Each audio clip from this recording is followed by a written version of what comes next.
Hello everyone, welcome to Forever Rugby on Fair Sports. For today's preview, South Africa versus Argentina. It is confirmed, whilst there is a lot of uncertainty regarding the Rugby Championship. The match down in the Nelson Mandela Bay Stadium will take place tomorrow, and both sides have rotated quite a bit in their teams. But Argentina make a couple of tweaks to their backline, as well as a rotational change in the pack and the injury force pack, and for the Springboks, a couple of the sort of regular starters coming back into the lineup. It should be a really good game, and I think that Zwandile Stick was talking to the press earlier and was talking about the fact that you can never underestimate Argentina, even though a second-string Springbok side from last week got the job done, and this is probably much closer to the strongest side that the Springboks can field.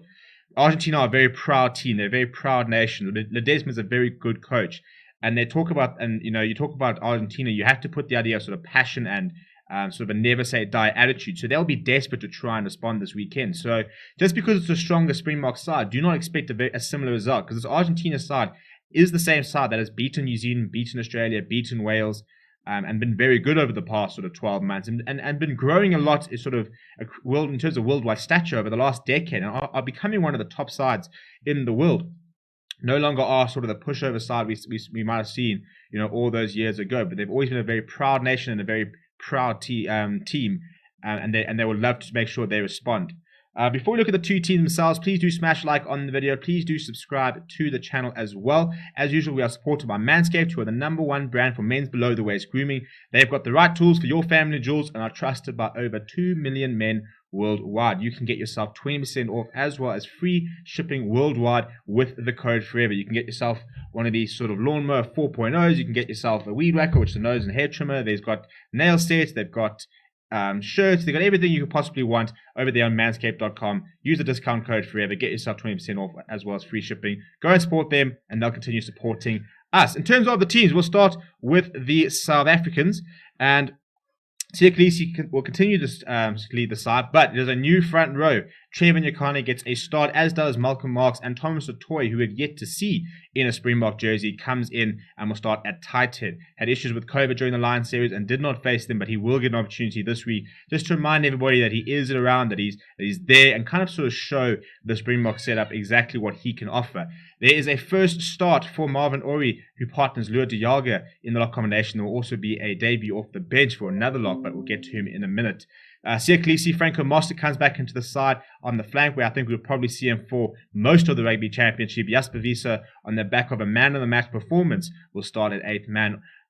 Number 9 is Kobus Reinach, but he will be partnered by Andre Pollard this weekend. The backline from the Lions coming back in. So Makazoma, Pimpy, Chase and Colby, the two wings. Damon Lendi and Lucanio sort of reform their worldwide known and probably best in the world centre pairing there. Willie Leroux will come back at full back. Off the bench, Bongi Manambi, Stephen Kitsoff and Frans Malherbe very much been probably the first starting front row rather, in sort of this year, but they'll be coming off the bench this weekend. A debut for Nicholas Janssen van Rensburg, supposed to be a very good lock operator. We saw a little bit of him against the Bulls.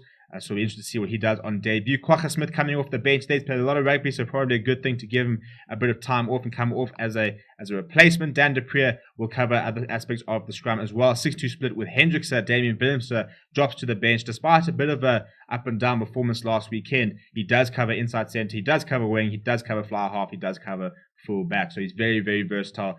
Damien Willemse and Jaden Hendrickse on the back of scoring a try on debut will get some more minutes off the bench. In terms of the Argentines, this is how they line up. The front row has stayed the same. It will be Chaparro, Montoya, and Cordella, but there is a change at the lock combination there. Petty is now going to be joined by Lavanini, who comes in as a rotational change there for Marcus Kramer. I thought Marcus Kramer was a little bit quiet last weekend, actually. The only sort of thing we can remember is him having a bit of a spat with Kobus Reinach. But so Thomas Lamadini will come in, which is a very good person to be able to bring on. The loose trio has been tweaked with Guido Petty coming in for Facundo Iza, who's been ruled out by injury, but Pablo Matera as well as Rodrigo Bruni will continue in their sort of respective positions. Pablo Matera probably also a little bit quiet last week, so we won't probably see more from him. The backline, a couple of rotations as well as injury enforced replacements. We've got a new scrum off in the likes of Bertrand getting a go, and then we've got Domenico Miotti who comes in the number 10 jumper. Nicolas Sanchez drops down to the bench. The centre pairing of Geronimo de la Fuente and Santiago Chabares will continue. Carreras has swapped the number 15 jumper for the number 11 and will start on the wing, as well as Ignacio Mendy, who was part of the Argentinian Sevens team that was at the Olympics. He will get a test debut in the number 14 jumper, and Joan Cruz Malia comes in at full back. Off the bench, Facundo Bosch, Facundo Gagina, as well as Santiago Medrano. Then Marcus Kramer in the number 19 jersey, Juan Martin Gonzalez, Felipe Ezquerra, Nicolas Sanchez, and Lucio Cinti cover the rest of the Argentinian backline. So it's a decent Argentine side. I think, a couple of big sort of players that you need to watch out for. I think Lavanini needs to have a good game if they are to do well. Montoya up front is very, very good, very settled. He's a very good player. He's been around the park for a long time, but has had to sort of wait for his turn after Agustin Creevy. But if you're looking at the likes of De La Fuente, Chicobarre is a very good player. Pablo Montero, was huge against New Zealand when they beat them. So they're expecting a big performance from him. But interesting not to see Nicolas Sanchez tomorrow. But it is an opportunity for Miotti to try and sort of show what he's all about, as well as the likes of Bertrand. So we'll have to wait and see. Let me know what you think of the side. What are your score predictions? I think you got it back to the Springboks. I'm probably going to go with Box by about 15. We will be live for this game tomorrow. It won't be me. It will be Lakanyo Chongweni. He'll be taking you guys through it. So make sure you come and keep him company tomorrow. Let me know what your predictions are down in the comments below. Smash a like on the video. Subscribe to the channel. Go and check out manscaped.com. 20% off, as well as free shipping with the code FOREVER. Thank you very much for watching. My name is Steve, and I'll chat to you guys very, very soon.